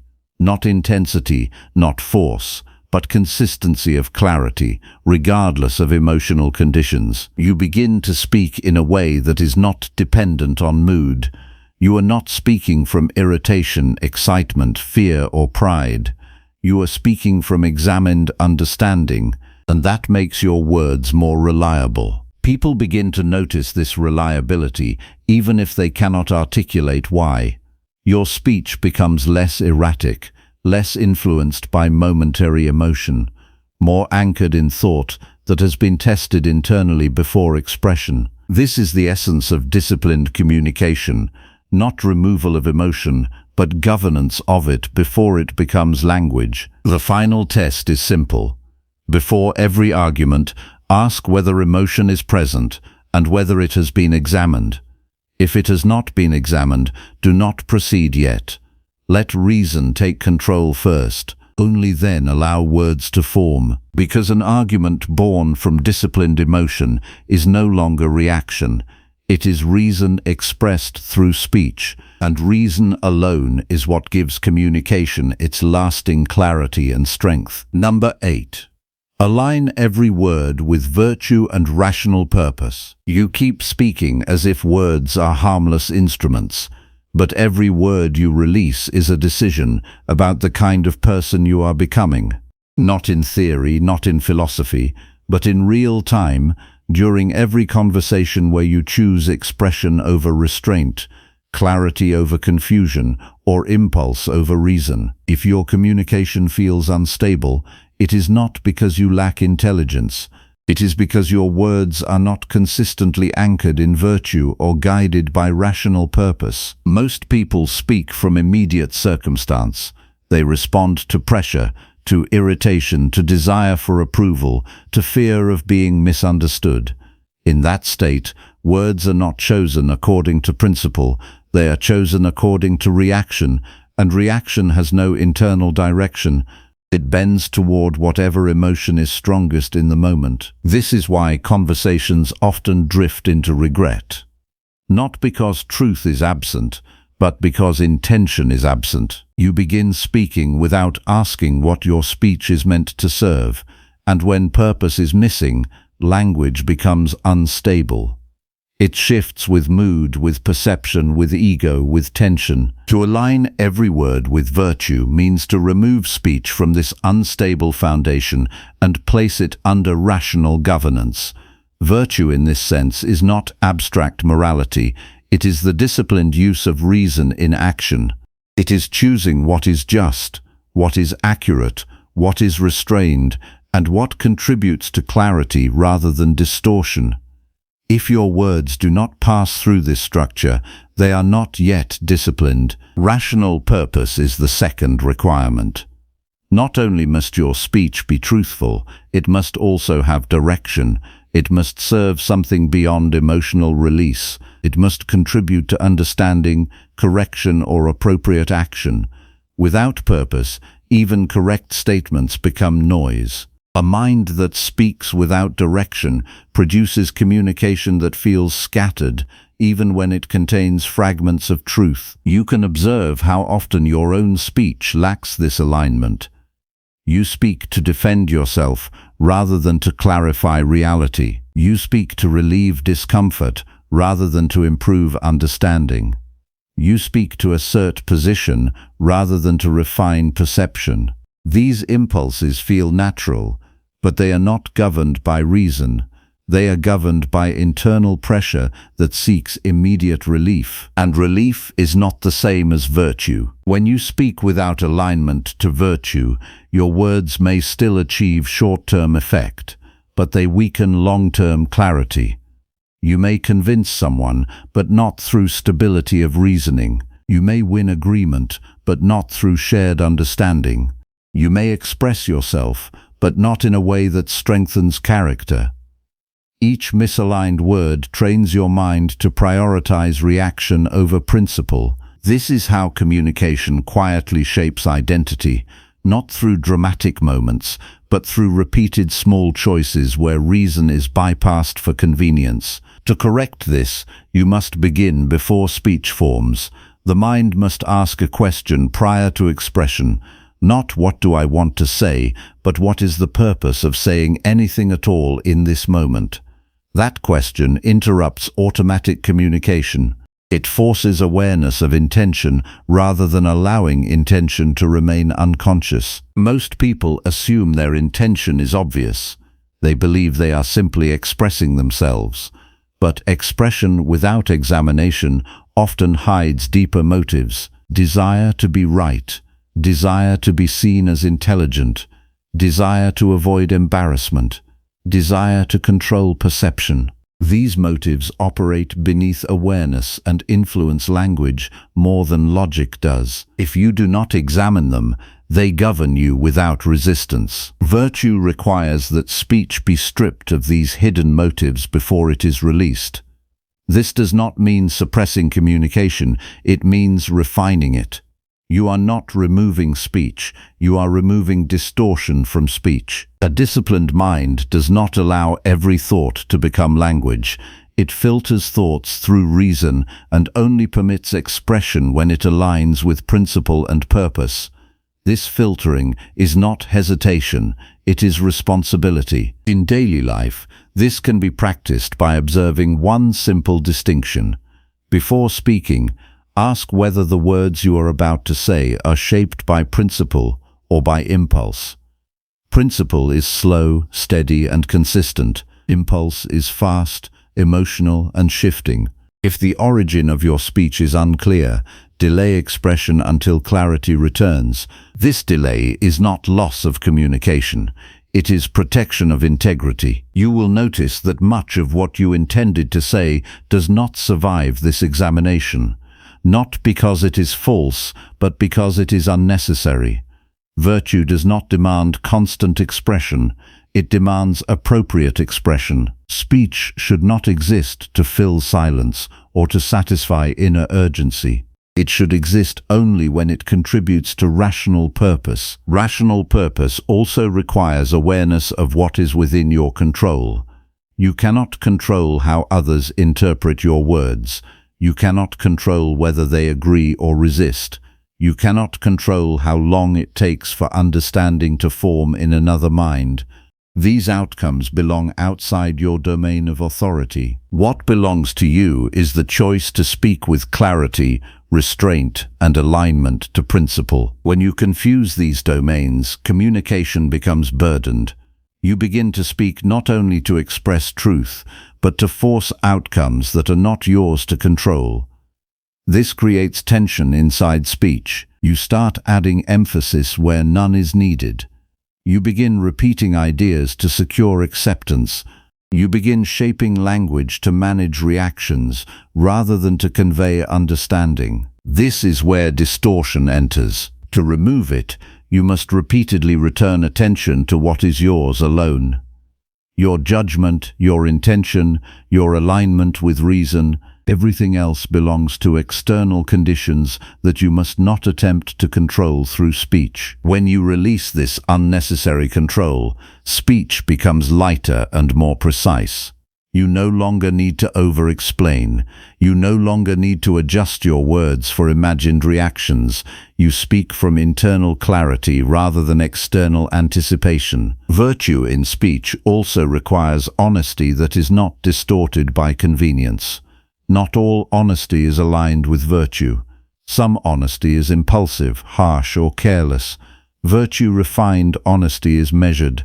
It delivers truth without unnecessary harm, not by hiding reality, but by expressing it with rational care. This requires awareness of impact, not emotional sensitivity, but rational awareness of consequence. Before speaking, consider whether your words improve understanding or merely satisfy expression.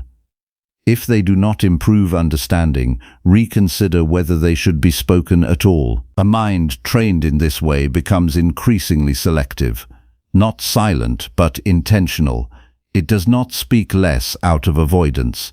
It speaks less out of precision. Every word begins to carry weight because it has passed through internal evaluation before reaching external expression. This evaluation is not complex. It is simple alignment. Does this statement reflect truth? Does it serve rational purpose? Does it align with disciplined character? If any of these fail, the word is either refined or removed. Over time, this discipline transforms the structure of communication itself. Speech becomes less reactive and more deliberate, less emotional and more rational, less self-centered and more grounded in shared understanding. Others begin to notice this shift, not because you speak more impressively, but because you speak more reliably. Your words are no longer driven by fluctuation of mood or desire for validation. They are anchored in consistent principles that do not change with circumstance. This reliability is what gives speech authority, not force, not volume, not persuasion technique. Stability of alignment. And stability only arises when every word is measured against virtue and rational purpose before it is spoken. At that point, communication ceases to be an uncontrolled stream of reaction. It becomes a deliberate extension of disciplined thought. And disciplined thought, when expressed without distortion, does not need to demand understanding. It naturally earns it. Number 9. Accept rejection calmly and preserve inner authority. You treat rejection as if it is a verdict on your worth, but it is only a verdict on a single attempt within conditions you do not control. The moment you confuse the two, your inner authority begins to fracture. You stop governing yourself and start being governed by external responses. A refusal from another mind becomes a disturbance inside your own. This is where your suffering multiplies without necessity. Not because rejection is harmful in itself, but because you interpret it as a signal about your identity rather than a signal about circumstances. You attach meaning where there is only outcome. You attach permanence where there is only momentary response. And in doing so, you hand over control of your inner state to forces outside your command. A disciplined mind does not make this mistake. It recognizes that every external response belongs to a domain that is not fully accessible to intention. You can act with clarity, speak with precision, and present yourself with integrity, yet the response you receive will still be shaped by factors beyond your reach. Mood, timing, perception, misunderstanding, preference, and limitation all play a role that is not yours to govern. If you do not separate your effort from the outcome of that effort, rejection will always feel like collapse. But when you separate them, rejection becomes simply information about external alignment, not internal worth. Most people lose inner authority at the exact moment they receive disapproval. Their emotional state shifts immediately.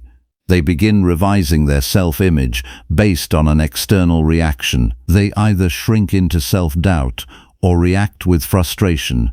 In both cases, they are no longer guiding themselves. They are reacting to the judgment of others. This is the loss of sovereignty over the mind. Inner authority means that your reasoning remains stable regardless of external response. It means your judgment of your own action is not replaced by the judgment of others. It means you evaluate yourself based on whether you acted according to reason and principle, not based on whether the outcome aligned with expectation. Rejection tests this stability directly. It exposes whether your sense of direction depends on approval or on internal discipline. If approval governs you, rejection will destabilize you. If reason governs you, rejection will only refine your understanding of external conditions. You must begin by examining how quickly your mind assigns meaning to rejection. Someone declines your idea, and immediately the mind says this is failure. Someone disagrees, and the mind says this is loss of credibility. Someone withdraws approval, and the mind says this is diminished value. These interpretations happen automatically, without examination, but none of them are necessary. They are judgments added after the fact, not truths contained within the event itself. The disciplined mind interrupts this addition. It separates what actually happened from what the mind is trying to conclude about what happened. What happened is simply an external response. The conclusion that follows is optional, and most suffering arises from accepting that conclusion without question. If you want to preserve inner authority, you must refuse to let external rejection define internal judgment. Your judgment of yourself must remain anchored in your own rational assessment of your conduct, not in the acceptance or refusal of others. This requires a shift in how you evaluate action.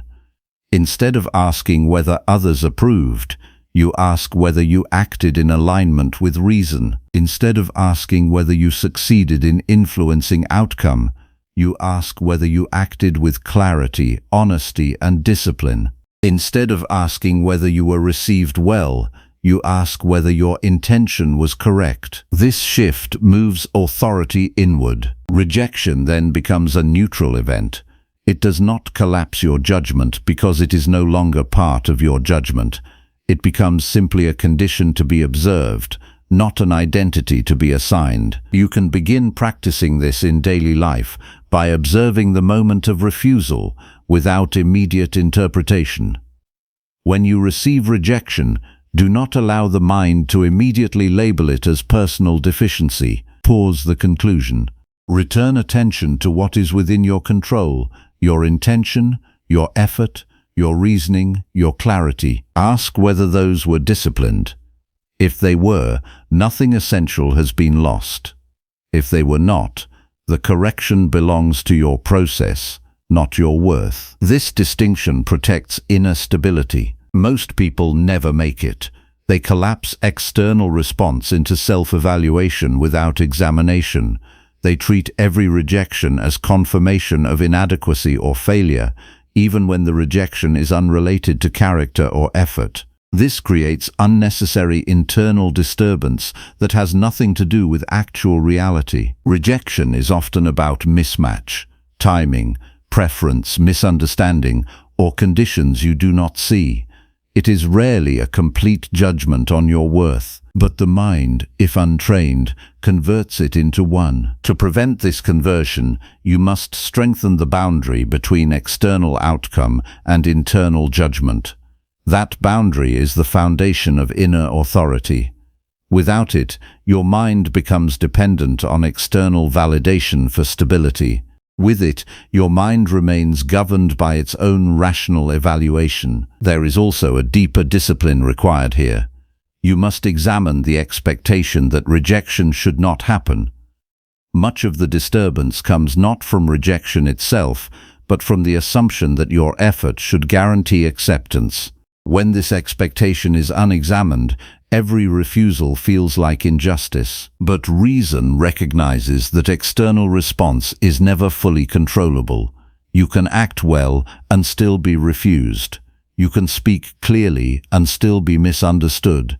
You can offer value and still be ignored. These outcomes are not contradictions.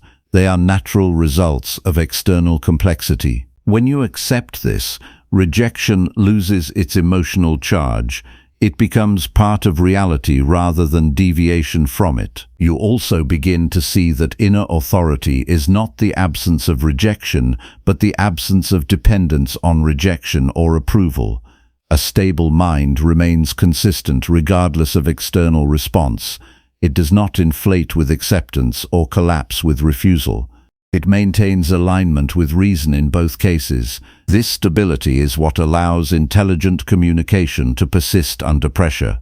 Without it, every rejection destabilizes speech, making future expression cautious, defensive, or distorted. With it, speech remains clear because it is not being adjusted to protect emotional vulnerability. To strengthen this discipline, begin each day by reminding yourself that external responses will occur without your control.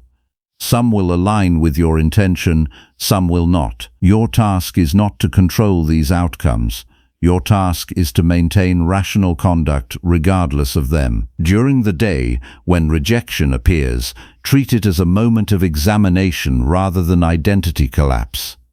Ask what part of this is within your control and what part is not. Place your attention only on what is within your control, your effort, your clarity, your reasoning, your conduct. Everything else belongs outside your authority. Over time, this practice weakens the emotional grip of rejection.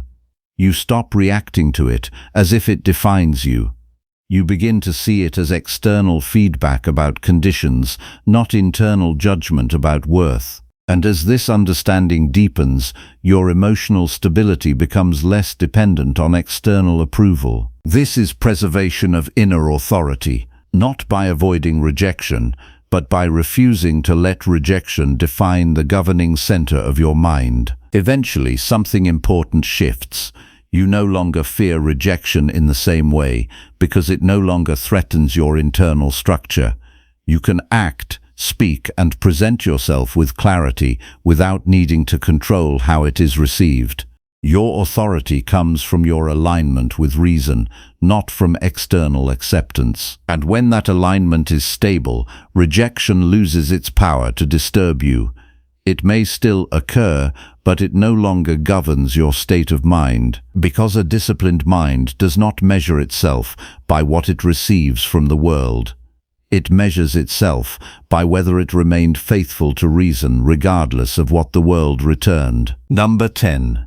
Master yourself completely, and your words gain power. You keep trying to shape your words to influence others, yet you have not fully shaped the mind that produces those words. And this is why your communication sometimes feels unstable, even when your intention feels correct. A mind that is not governed from within will always leak disorder into what it expresses outwardly. You want your words to carry weight, to carry clarity, to carry influence. But words do not gain strength from decoration or effort alone. They gain strength from the condition of the mind that produces them. If the inner world is divided, distracted, reactive, or easily disturbed, then speech will carry that fragmentation no matter how carefully it is constructed. Mastery of speech does not begin with speech. It begins with mastery of the self. Most people reverse this order. They attempt to refine expression while leaving judgment unexamined. They focus on persuasion techniques while their emotional reactions remain unchecked. They try to sound intelligent while their thinking remains reactive. And because of this inversion, their words often carry tension rather than authority. Inner disorder always enters language. Even when hidden, it shapes tone, timing, selection, and emphasis. A mind that is internally unsettled cannot consistently produce speech that is stable, regardless of vocabulary or structure. To master yourself means to govern what happens before words form. It means to govern judgment before it becomes interpretation, emotion before it becomes reaction, and intention before it becomes speech. This is the level where real communication strength is built. You do not lose power in speech because you lack knowledge. You lose power because your attention is frequently controlled by impulses you have not examined. A sudden judgment appears, and you accept it without scrutiny. A reaction arises, and you follow it without pause. A conclusion forms, and you speak it before it has been tested against reason. This is not mastery. It is reaction translated into language. Self-mastery begins with separating what belongs to you from what does not. Your judgments belong to you. Your impulses belong to you.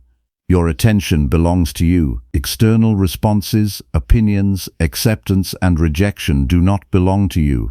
When you confuse these domains, your inner stability becomes dependent on forces outside your control. And when stability is externalized, speech becomes unstable. You can observe this in daily conversation. When you feel challenged, your words may become sharper than necessary. When you feel misunderstood, your explanations may become excessive. When you feel ignored, your tone may shift toward urgency. These changes are not caused by logic. They are caused by internal disturbance seeking expression. The disciplined mind refuses this transfer of disturbance into language. It interrupts reaction before it becomes expression. It allows judgment to be examined rather than immediately spoken. This is where mastery begins to take shape. Before you speak, you must first be able to remain internally still in the presence of provocation. Stillness here does not mean absence of thought. It means absence of uncontrolled reaction. It means your reasoning remains accessible even when emotion appears. It means you are not pushed out of clarity by sudden internal movement. Without this stillness, words are never fully chosen. They are pushed into existence by internal pressure. To develop this stillness, you must begin observing your own mind without immediate agreement. When a judgment appears, do not accept it automatically. When a reaction arises, do not express it immediately. When a conclusion forms, do not treat it as final without examination. This delay is not hesitation, it is governance. Within that pause, reason has space to evaluate whether what has arisen in the mind deserves expression. Not every thought is worthy of speech. Not every emotion is worthy of translation. Not every impulse is worthy of action. Mastery is the ability to decide what becomes expression and what remains unexpressed. Most people never develop this ability. They assume that thought and speech must be closely linked in time. They assume that immediacy equals authenticity, but immediacy without examination is not authenticity. It is exposure of unfiltered mental activity. Authentic speech comes from examined thought, not immediate reaction. When your inner world is governed, your words gain stability. Not because you are forcing control over language, but because language is no longer being shaped by uncontrolled internal forces. Your speech becomes consistent because your judgments are consistent. Your tone becomes steady because your emotions are not dominating expression. Your clarity increases because your attention is not fragmented by reaction. This is what gives words weight, not volume, not confidence display, not rhetorical structure, but alignment between thought, judgment, and expression. To reach this alignment, you must begin every day by preparing the mind before engagement with others. Before conversation begins, set a clear internal intention. You will observe your judgments before accepting them. You will observe your reactions before expressing them. You will observe your assumptions before acting on them. This preparation builds internal discipline before external pressure arrives. During the day, every interaction becomes an opportunity to practice this governance. When something triggers a reaction, you do not immediately respond. You observe the internal movement. You identify whether it belongs to reason or to impulse. You allow reason to evaluate whether expression is necessary or whether silence preserves clarity better. Silence here is not withdrawal.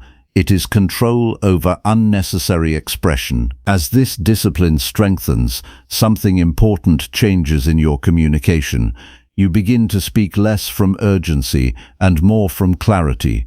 You no longer feel compelled to respond instantly to every stimulus. You begin to recognize that the power of speech lies not in speed, but in alignment. Others may speak quickly, react quickly, and express quickly, but speed without governance produces instability. You learn to value precision over immediacy, and precision requires internal mastery. Another shift occurs when you stop treating external response as a measure of your words. You stop adjusting speech based on immediate reaction. You stop modifying expression to secure approval or avoid discomfort.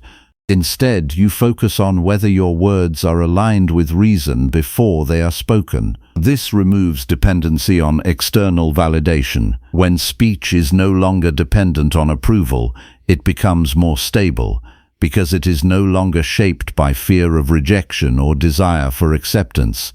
It is shaped only by internal judgment that has been examined and refined. At this stage, your words begin to carry natural authority. Not because you are attempting to project authority, but because your speech is no longer fragmented by internal instability. People recognize this consistency even if they cannot explain it. Your communication feels grounded because it is grounded in disciplined thought. This is the final result of self-mastery in communication. Words that reflect an undisturbed center rather than a reactive surface. To maintain this, you must continue returning attention inward before every expression. Ask whether what is about to be spoken has passed through reason or whether it is still influenced by reaction. Ask whether the mind is governed or still in motion. Ask whether expression is necessary or merely habitual. These questions restore authority to the mind before speech begins. Over time, this practice transforms not only how you speak, but how you think. Because a mind that cannot immediately express everything it generates begins to refine what it generates. Thought itself becomes more disciplined when it knows it will not automatically be released as speech. This is where true mastery develops, not in controlling others through words, but in governing yourself so completely that your words become a direct extension of rational order. At that point, speech no longer needs to strive for power. It carries power naturally, because it is no longer separated from the mind that created it.